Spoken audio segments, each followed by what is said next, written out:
Good evening, Facebook Live. Apostle Terrence Lyons of Ecclesia Ministries here in Murfreesboro, Tennessee.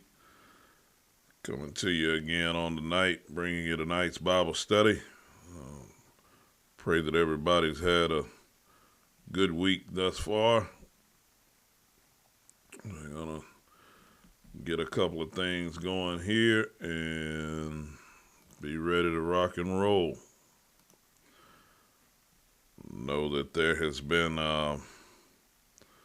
quite a bit of activity going on today, just from many angles to see what's happening. But again, everything's got its purpose. Everything's got its purpose. So give me just a second here. All right.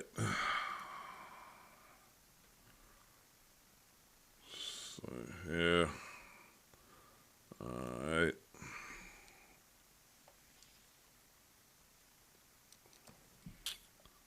Let me get everything the way it needs to be. Okay. Everybody's there. Good evening there. My sister, Pastor April. Good evening, sis. We are definitely ready to stir up some stuff tonight. Taking me a minute to get us in place there, but we're going to be all right. Going to be all right. So, hopefully everybody's seen the question there. Good evening there, Overseer Melissa. Hopefully everybody's seen the question there, and it'll make sense. If you done had any kind of chaos going on, you done had any kind of stir up going on today, yesterday, beginning of the weekend. I've had my share. It's all right though. It's quite all right. Having to change roles and adjust stuff and all of those types of things, because see next week, and this is the thing that I want y'all to understand, and I get why I had to deal with my dealings and all of that stuff. So next Thursday starts what God sees as the new year. What we're in right now, it is known as the month of Adar. It's the month of governmental order. It's the month of getting things in order so that they're prepared to go into a new year, new foundation, all of that. So even everything that I've had to deal with my health and different situations going on of things definitely trying to come at me with impromptu meetings today and all of that kind of stuff. But I'll inform everybody about those fun and loving things, because what has to happen is, again, Overseer Melissa, she does a weekly ministry called Morning Glory, and for those of you that do emails, that you can shoot her your email and she can add you on a list and sends out encouraging messages, sometimes throat punching messages. But one of the things that she had in the thought to ponder was the rejection as part of the assignment. And that was in part of the thought to ponder this week. So again, y'all will see a lot of different things in the coming weeks with what we'll be hearing from people of ecclesia and things of that nature.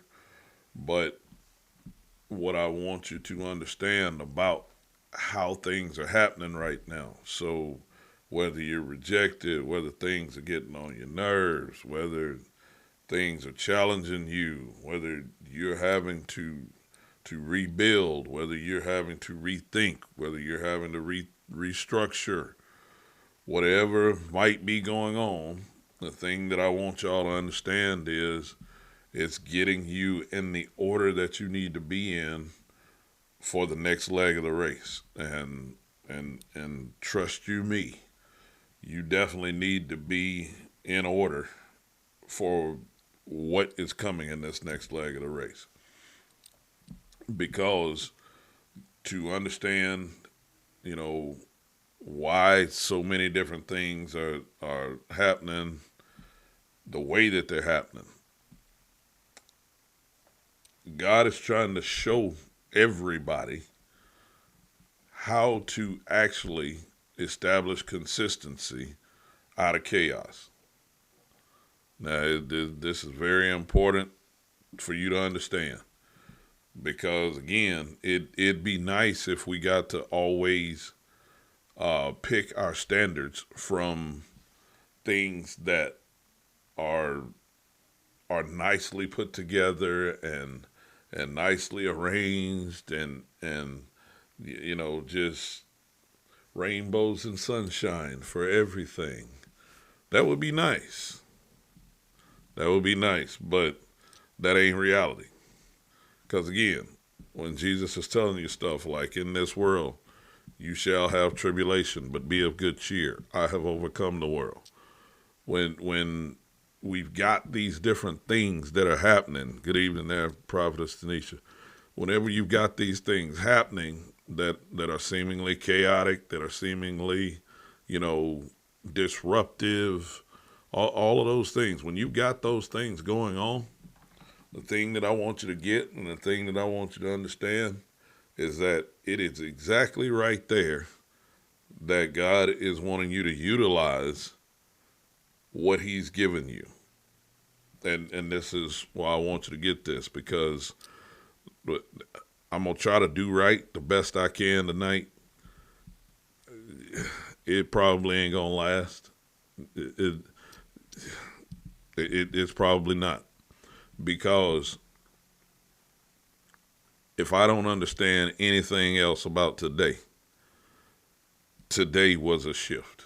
There was a major shift that I know took place today. And I get it. And this is why I want you to understand. So our first scripture that we're going to start out with is going to be Luke chapter 18, verses 1 through 8. In this particular passage, I don't want y'all to ever forget it because it's establishing a thought process with a parable, but what Jesus uses as representation in the parable, I don't want you to miss. I don't want you to miss this one because it's major. It's very major. So in the book of Luke, chapter 18, verses 1 through 8, Luke chapter 18, verses 1 through 8, says this. Says, and he spake a parable unto them to this end, that men ought always to pray and not to faint, saying, there was in a city a judge which feared not God, neither regarded man. And there was a widow in that city, and she came unto him, saying, avenge me of mine adversary.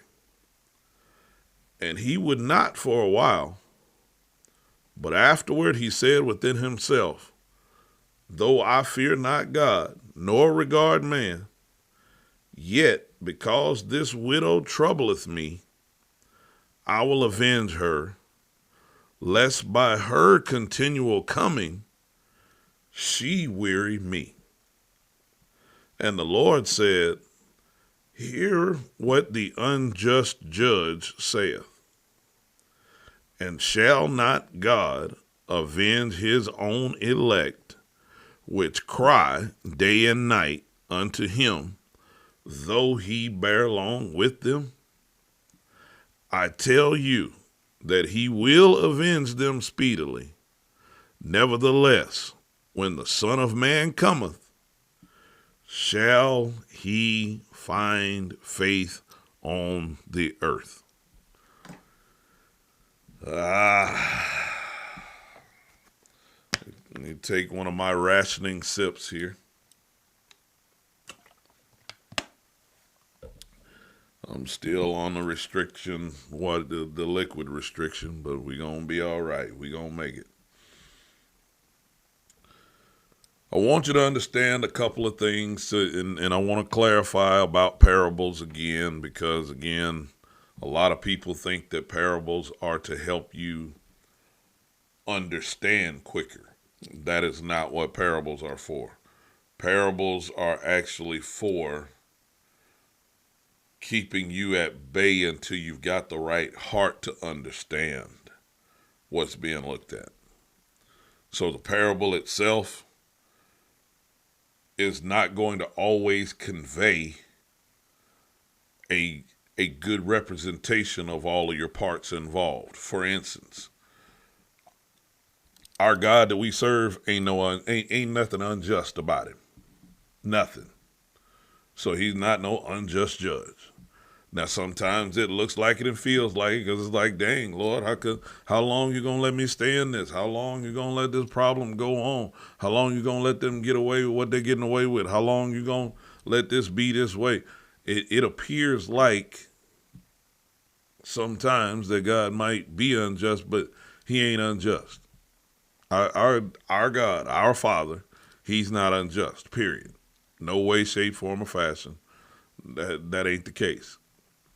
So we would not want to look at this parable and think, oh, the unjust judge is a good representation to help us understand how our God works.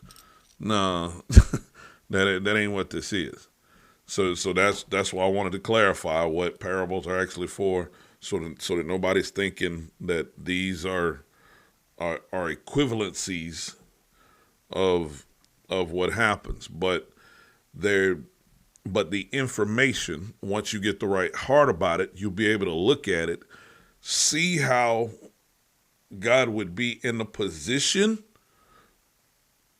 like the unjust judge is in a position, but he ain't going to be handling it unjust.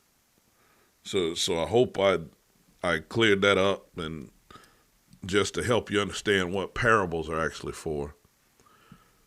But now I want to look at the content of this so that I can help you to see how to establish consistency out of chaos. Because everybody's going to need to know how to do this. Everybody's going to need to know how to be very effective at this. And everybody's going to need to understand why you need this. So I want you to understand a couple of things. So there's a city, there's a judge which feared not God. Okay? So this is what I want you to get. So this judge does not regard God.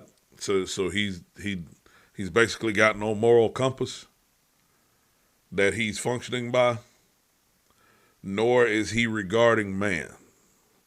So the scripture is clear. He ain't about your feelings, okay? And again, there's a which is what verse 8 clarifies, is that there is criteria that God looks for but it doesn't always involve your feelings. The reason that I want you to understand that is because that's why I've penned the statement here at Ecclesia. You're going to hear it. You're going to hear it 1,000 times. You're going to hear it 1,000 times more. Feelings are fair, but don't stay there. That is, I want you to always, always, always understand your feelings are fair, because you don't know how you're going to respond when you get certain phone calls. You don't know how you're going to respond when you get certain things to happen in your life. You don't know how you're truly going to respond in certain situations. So you can't say that it's wrong for you to, or you shouldn't feel this way, or you shouldn't. You can't say that, because your feelings are exactly that. They're your feelings. And I can't tell you you're wrong for feeling it.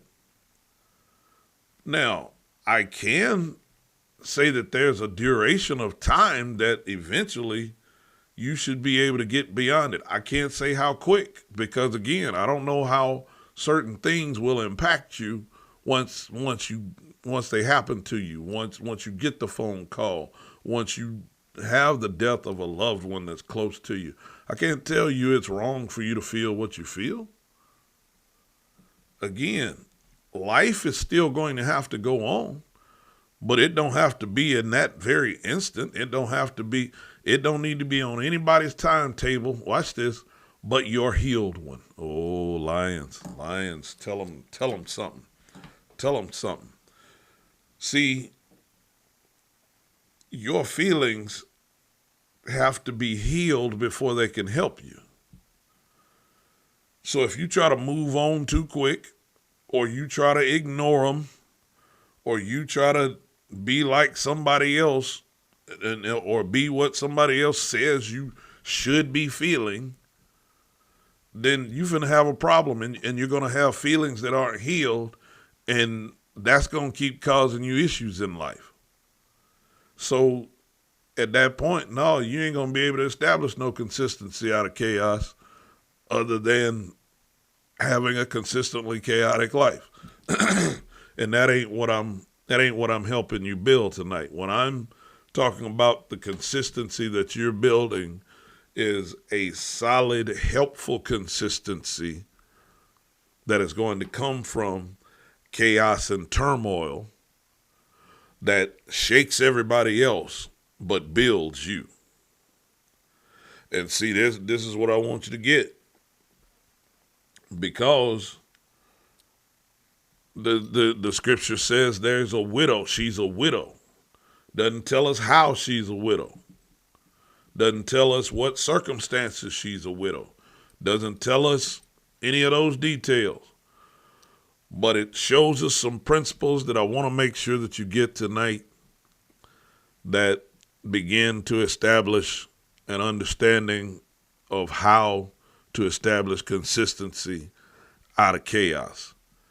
So the first point I want you to get is that establishing consistency out of chaos requires, watch this, understanding the hierarchy of power that is above you and how it works. Establishing consistency out of chaos requires understanding the hierarchy of power above you and how it works. And when I'm talking about the power above you, I'm talking about the Most High God. That's what I'm talking about. This right here is showing you an example of her in an earthly form, but I want you to see something. She says in verse 3, there was a widow in that city. She came unto the judge, saying, avenge me of mine adversary. So there's a couple of things you need to see. Clearly, she realizes that she has enemies. Clearly, she realizes that she has people against her. Clearly, she realizes that there is something that has been taken away from her that she desires to have restored. So she goes to the judge. Whew, I'm trying to do right. She goes to the judge. And when she goes to the judge, she says, avenge me of mine adversary. So notice, she don't go to the adversary. She don't go talking to Satan. She don't go praying down the gates of hell. She go to the judge. Somebody gonna catch that. She goes to the judge. And when she goes to the judge, notice how she lays it out. She says, avenge me of mine adversary. So watch this. Avenge me of mine adversary. And in verse 4 it says that he wouldn't do it for a while. But afterwards, he said within himself, I don't fear God. I don't regard man. But this widow right here, she relentless. She keep coming to me about her adversary. Now, again, remember what I said. In order to establish consistency out of chaos, it requires understanding the hierarchy of power above you and how it works. She keeps talking to the judge. The scripture don't tell us how long this is, but the scripture does tell us she keeps talking to the judge. She don't stop talking to the judge and then start talking to the enemy. She just keeps talking to the judge.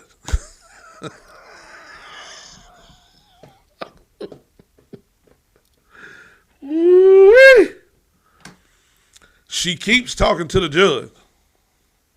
And by her continually talking to the judge, like I said, he said, I ain't regarding God and I ain't regarding man, but doggone this widow. She just won't quit. She the Energizer Bunny on steroids. She keep coming back and ain't stopping. And see, there's something about that I need for you to understand. Because again, she understands the hierarchy of power, so she understands I don't need to back down of who I'm talking to. I just need to keep talking.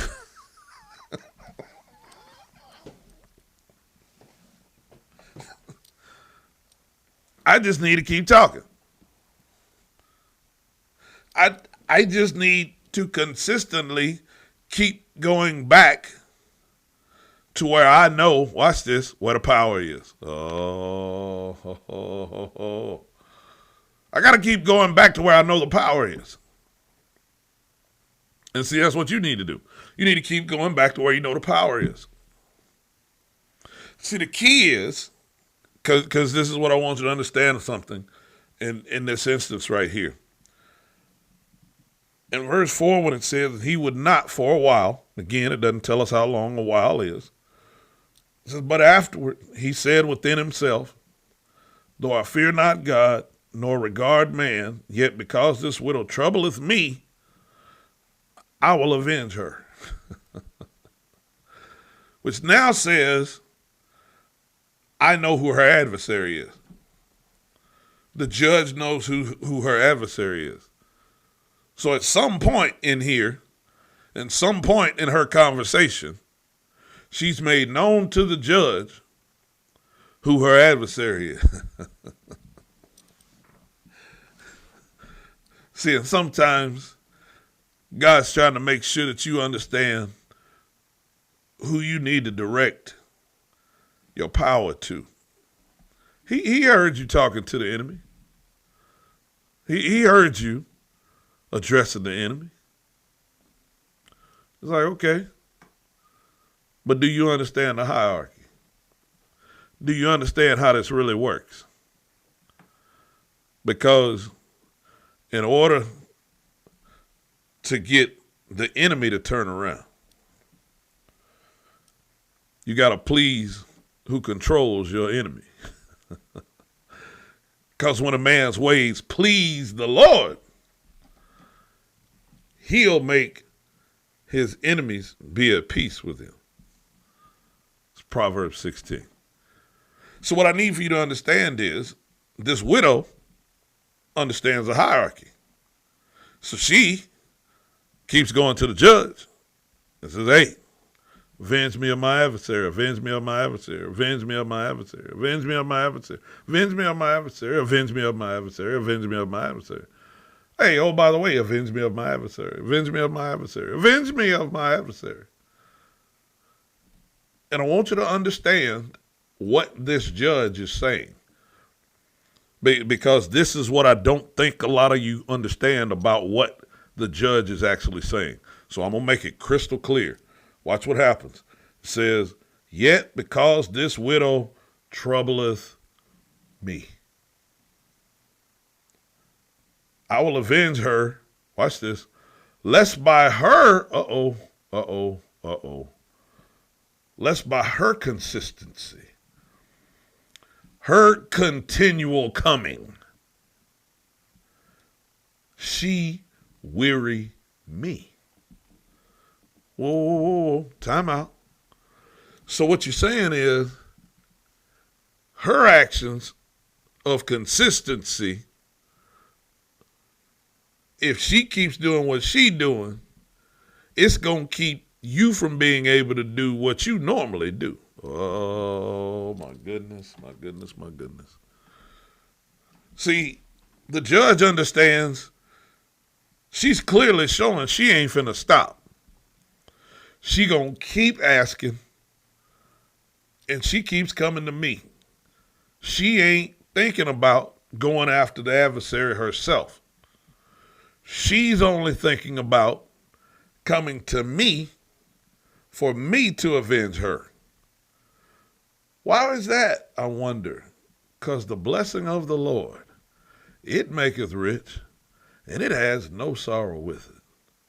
You going to avenge yourself, you might not cover all the details.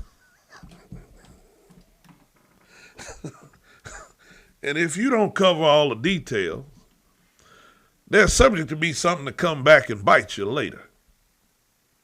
So God's saying, just come to me and let me avenge you of your adversary. So that's what she does. She understands the hierarchy of power that's above her. So instead of her